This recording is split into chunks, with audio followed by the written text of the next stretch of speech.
আজ কি মাছ আছে বন্ধুরা দেখো। প্রথমে ছিল চিংড়ি, আর ওইদিকে দেখো কালো প্লাস্টিকটা নড়ছে মানে ওখানে সমস্ত জ্যান্ত মাছ রয়েছে। অ্যাকচুয়ালি জ্যান্ত মাছ আমার পক্ষে কাটা একদম অসম্ভব ব্যাপার। চিংড়িগুলো ছাড়িয়ে নেব, বাট এই মাছটার গতি মাকেই করতে হবে। দেখছো আমার তো ধরতেই ভয় লাগছে, আর মাছ কি কুটবো। যাই হোক, ঢেলে দিলাম। মা বললো মাছগুলো একটু ঢেলে রেখে দাও, তো আমি মাছগুলো ঢেলে রেখে দেবো। এগুলো মায়ের বাপরে, দেখছো তিরিং বিরিং দেখে আমারই ভয় লাগছে। এই মাছ আমি ধরা আমার পক্ষে অসম্ভব, আমি পারবো না গো। এটা মাই ধুয়ে যাই হোক পরিষ্কার করবে। আমি চিংড়িগুলো বেছে নিই, দিয়ে আজকে আমি একটা ভর্তার রেসিপি দেখাবো। দেখছো চিংড়ির খোসাগুলো এবং যে মাথাগুলো, সাথে কিছু চিংড়ি মাছও দিয়ে দিয়েছিলাম। এটা আমি ভর্তা বানাবো। তো আমার মাকে দেখেছি যে শুকনো কড়াইয়ে ভেজে তারপরে ভর্তাটা করতো। আজ আমি কাঁচা করব। ওই জন্য মিক্সি বাটিতে দেখতেই পাচ্ছ একদম কালো জিরে, শুকনো লঙ্কা, কাঁচা লঙ্কা, যে যেমন ঝাল খাবে সেই রকমভাবে নেবে। আমি না এরপর ঘুরিয়ে নেব। তো আমি রসুনটা একেবারে দিতে ভুলে গেছিলাম। কোনো ভর্তায় রসুন ছাড়া অসম্ভব ব্যাপার, ইনকমপ্লিট। তো রসুন দিয়ে আমি পুরো পেস্ট করে নামিয়ে নিলাম। তারপরে দেখো কড়া গরম করলাম, ওখানে একটু কালো জিরা দিয়েছি।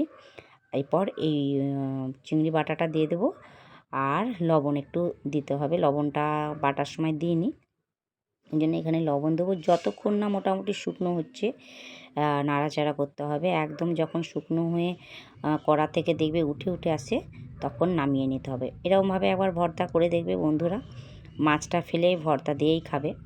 অনেকে হয়তো করতে জানো না, বা অনেকে জানো, যারা খাওনি কোনো দিন একবার ট্রাই করে দেখবে। এই ভর্তাটা দুরকম করা যায়, এরকম কাঁচা মাছটা পেস্ট করেও করা যায়, আর শুকনো কড়াতে একটু মাছগুলো ভেজেও কিন্তু ভর্তাটা করা যায়। তো এরপর দেখো আমি করব চিংড়ি মাছের একটু তরকারি করব আলু দিয়ে, যেটা আমার ছেলের খুব পছন্দ।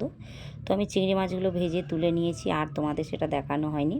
আর এখানে জাস্ট একটু আদা বাটা দিয়েছিলাম, আদা বাটা জিরে বাটা দিয়ে আমি আলু দিয়ে কিন্তু চিংড়ি মাছের তরকারিটা করব। একটু আলু তো দিতেই হবে, আমার ছেলের আর আমার দেখছো আলু খুবই পছন্দ। তো একদিকে চিংড়ি মাছের তরকারি হচ্ছে, আর এদিকে দেখো ভর্তাটা। তো ভর্তাটা দেখো হয়ে এসছে, পুরো একদম কড়া থেকে উঠে আসছে, মানে এটা কমপ্লিট। এটা এখন আমি উঠিয়ে নেব। একদম গরম গরম ভাতে কিন্তু এটা খাবে, ঠান্ডা হয়ে গেলে কিন্তু খুব একটা ভালো লাগে না। তারপর আমি চিংড়ি মাছের তরকারিতে চলে যাচ্ছি। এই যে তরকারি দেখো, জল দিয়ে দিয়েছিলাম, ঝোলটা ফুটে উঠেছে। এরপর আমি চিংড়ি মাছ ভাজাগুলো দিয়ে দিলাম। এরকমভাবে সিম্পল আলু দিয়ে চিংড়ি মাছের তরকারি কিন্তু খুব ভালো লাগে।